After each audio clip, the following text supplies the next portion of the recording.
Olá, minha amiga, meu amigo, hora do nosso encontro neste fim de semana para fazer a leitura do artigo que foi publicado no meio da semana em 38 jornais.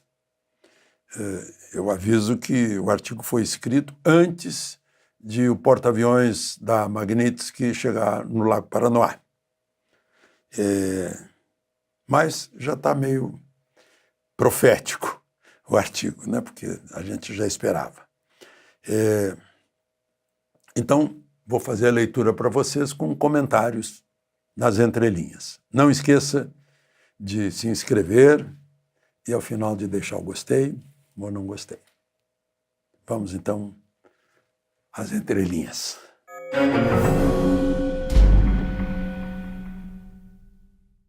O título é Extravagâncias. Vocês já vão saber de onde é que eu tirei esse título.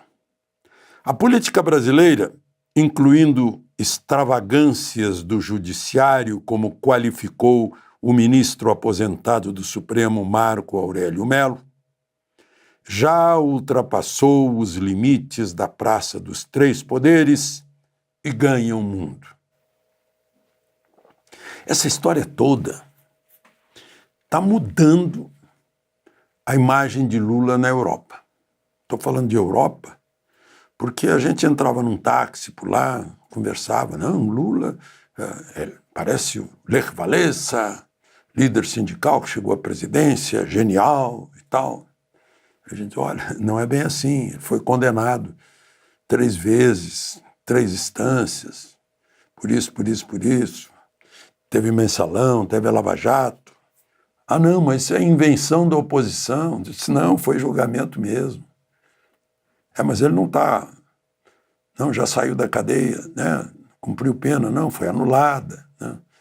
Então, a esquerda fez uma boa campanha de propaganda na Europa, que agora está sendo derrubada pelos fatos. As coisas que estão chegando lá, a verdade, as próprias declarações de Lula, reproduzidas nos jornais, eles, ai, que história é essa? Que maluquice é essa, né? Além do futebol e carnaval, temos agora as extravagâncias, lá no exterior, né? O editorial da edição de domingo do Wall Street Journal confirma essa expansão para o mundo. É o diário de maior reputação nos Estados Unidos, tanto que é conhecido como The Journal. Já basta isso, né? É o jornal. Publicado pelos criadores do índice Dow Jones, e tem a idade da nossa república, ele é de 1889. Pois o editorial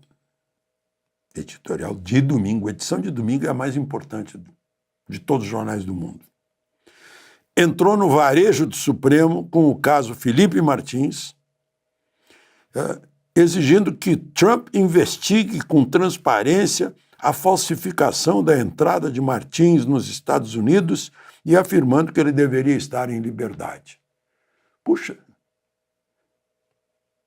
nenhum jornal brasileiro fez isso. O Wall Street Journal tem que fazer isso. Isso equivale mais ou menos a dizer assim, o Senado brasileiro não fez, o Trump teve que fazer. Gente, que vergonha. Vergonha para a mídia tradicional, vergonha para o Senado brasileiro. Vergonha para nós, que não pressionamos o Senado quando deveríamos. Eu lembro, eu dizia para as pessoas, gente, não adianta estar aí na frente de quartel, tem que estar na frente do Senado. Bom, segundo parágrafo. Na Europa vai ser lançado, semana que vem, vai ser dia 6 agora, no mesmo dia em que vai ser lançado o tarifaço, vai ser lançado em Lisboa um documentário com cerca de 2 horas sobre o Supremo brasileiro, produzido pelo jornalista português, que é o Sérgio Tavares, que ficou detido quando veio participar de manifestação na Paulista. Ele chegou no aeroporto, a Polícia Federal queria saber o que ele veio fazer no Brasil. que queria fazer, fez perguntas estranhas e tal. Estava tudo encomendado para intimidá-lo. Deu o efeito contrário. Acabaram provocando-o e ele batalhou aí pelo mundo inteiro, 10 países, colhendo argumentos e enfim, material para fazer um documentário. Deu quase 2 horas sobre Alexandre de Moraes. Está em inglês, vai ser lançado em Lisboa. Bom,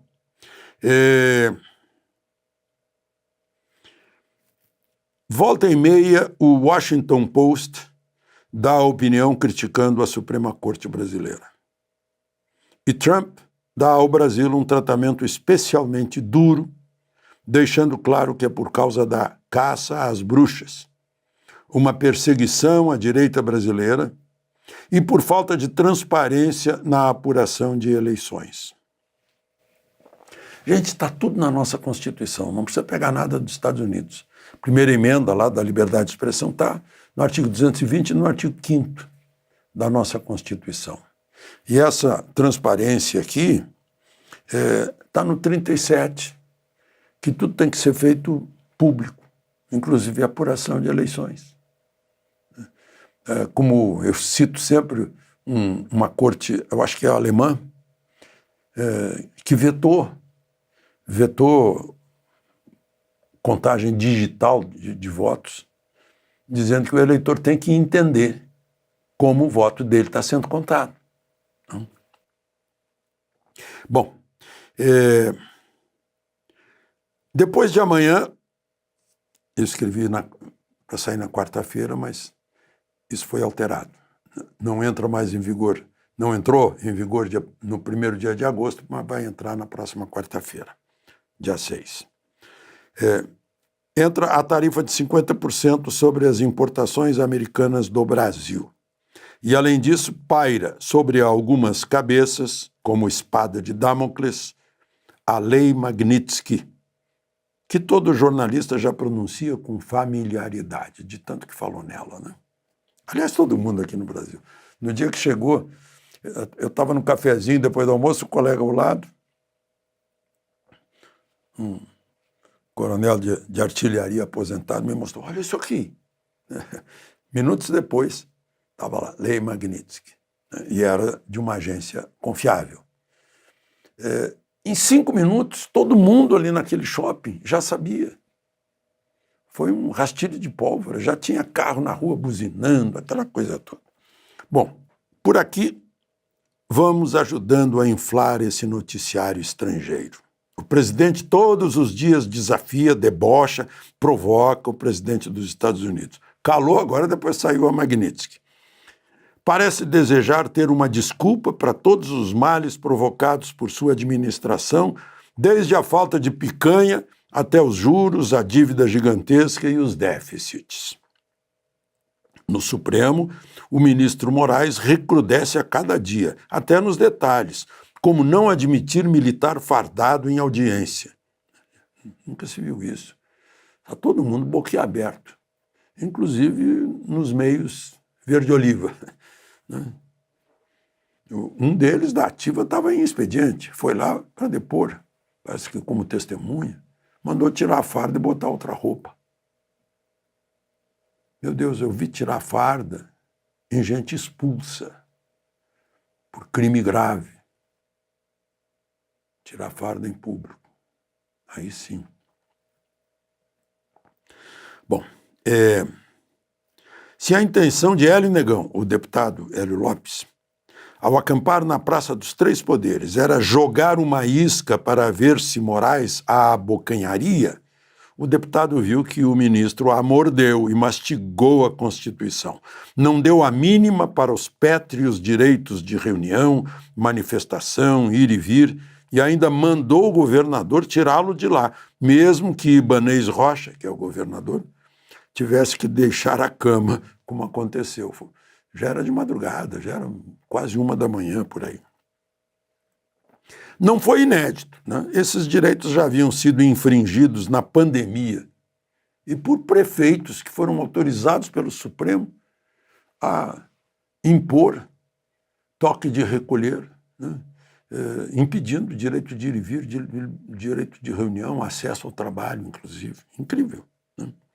Até missa foi cancelada. Bom,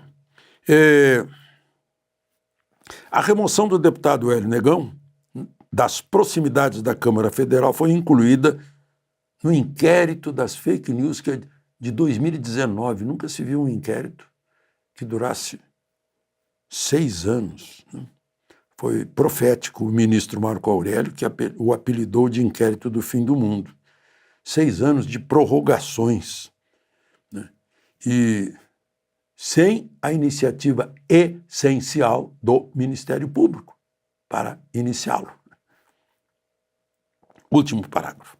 As inconstitucionalidades são conhecidas há anos, conhecidas da mídia, da OAB, dos juristas, dos professores de direito, mas estão escondidas nas consciências, as inconstitucionalidades, nas consciências dessa gente. Vergonha nossa estarem essas extravagâncias nos principais jornais americanos, europeus, mas não nos nossos, com a veemência com que devam ser tratadas infrações graves a direitos fundamentais. Vergonha nossa estarem na boca do secretário de Estado e do presidente americano, mas não na boca do presidente da OAB Nacional ou do presidente do Senado.